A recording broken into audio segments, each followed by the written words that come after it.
Douglas Cooling and Heating, serving the Birmingham area for 38 years. 988-3706. That's Douglas. This is the Weather Xtreme video for Sunday, August the 14th. I'm meteorologist Brian Peterson.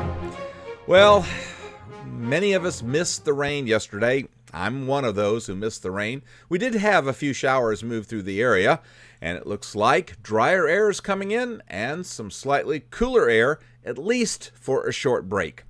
Skycam imagery this morning, there's a shot over Tuscaloosa, and you can see the sky in the direction we're looking there is pretty cloudless. And we also caught the moon over there just in the center left.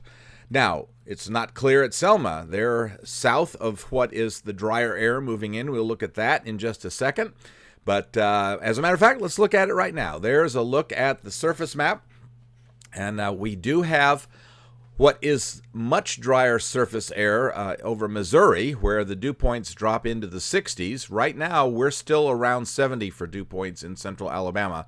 But you can notice that the clouds across the southern third of Alabama or so, the clouds become, or the drier air becomes a lot more obvious on the water vapor imagery. We can see, first of all, the trough that is developing over the eastern half of the country, and that is putting us under a northwesterly flow. That northwesterly flow is very dry, as you can see, with the darker area extending back up into Iowa and Wisconsin and Minnesota. And you can see that dry air coming across Missouri and Tennessee and Arkansas down into northern Mississippi and northern Alabama, northern Georgia. Now, that is going to be the rule here for us for a couple of days at least. Probably through at least Wednesday, we'll stay dry. Thursday, we may see some changes. Hot still across the southeastern U.S. and up the eastern seaboard, but you can see the results of that northwesterly flow. Some morning values in the 50s across parts of Iowa, Minnesota, Wisconsin, and even into a little bit of eastern Nebraska. I'm sorry that we don't have 50s here yet, but you can see that dew points still around 70 degrees or so, but that will be changing as we see a drop on the order of about, anywhere from about 6 to 10 degrees on dew point, and that certainly will make it feel even better. QPF indicating the possibility of a little bit of shower activity this morning. I think the GFS is overdoing it. On our storm prediction map for day one, you can see the drier air across the central part of the country, a slight risk along the mid-Atlantic states. Day two, we can see that that drier air in the middle part of the country where no thunderstorms are forecast, and then the slight risk up over primarily North Dakota. Tropics have become considerably more active. We have Franklin, who's now back to remnant low, and we have Tropical Depression 7 just to the southeast of Bermuda, and then we have another one behind that. The one behind that one has been dropped from their discussion, so nothing really affecting land. The morning 06Z GFS model run, and here's our trough coming in. And taking a look at the surface map, I think the GFS has overdone it just a little bit. They're indicating the possibility of showers across Tennessee and northern Mississippi, northern Alabama around midday, and little showers before that. I think actually we're seeing the drier air aloft, and I think the threat of showers is pretty minimal. The trough drops into primarily Virginia and North Carolina, but that does put us under a northwesterly flow with a major ridge off to our west, so that should help to bring in that drier air.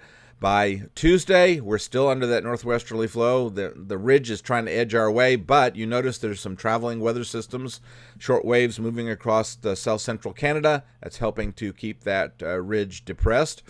The ridge still there on Wednesday. And finally, the troughiness is beginning to migrate to the east a little bit out of our area. That will allow moisture return. I think Wednesday will still be dry. Thursday, the trough begins to develop again, but in the meantime, I think we may see a few showers. And we do have, with that short wave that's moving across the Great Lakes, we do see a cold front moving our way.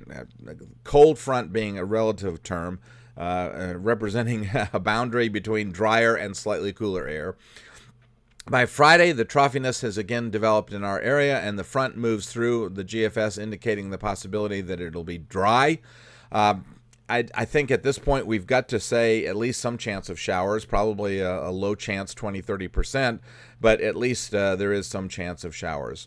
The troughiness stays with us on Saturday and again on Sunday. We're still kind of in the weak troughiness as a very strong short wave and a closed low moves across the southern tier of Canada. And then that, of course, bringing a very strong surface low as well as a pretty good cold front across the Midwest. And just going out a little bit into the edge of voodoo here, this is Monday, and it shows the front making its way down into Tennessee, where it'll probably pretty much wash out. But indeed, at least the possibility that we could see some showers to our north. Going out into voodoo country, this is the 25th of August, and a very interesting pattern. We're kind of in a weakness between the ridge over the over Colorado, Wyoming area, and the ridge over the Atlantic. And then on the final chart of the 06 EGFS model run on the 29th, you can see we're back under the ridge. So don't put the shorts away just yet. We'll need to keep those out. Well, thanks for tuning into the Weather Xtreme video. James Spann should be back with the next edition first thing tomorrow morning. In the meantime, I hope that you have a wonderful Sunday, and Godspeed. Each day, there are new stories to tell about the people who live here and the place we call home. All of the faces that I see, all of the places close to me, they're all part of all the best things about home. Sharing your stories on ABC 3340, Alabama's news leader.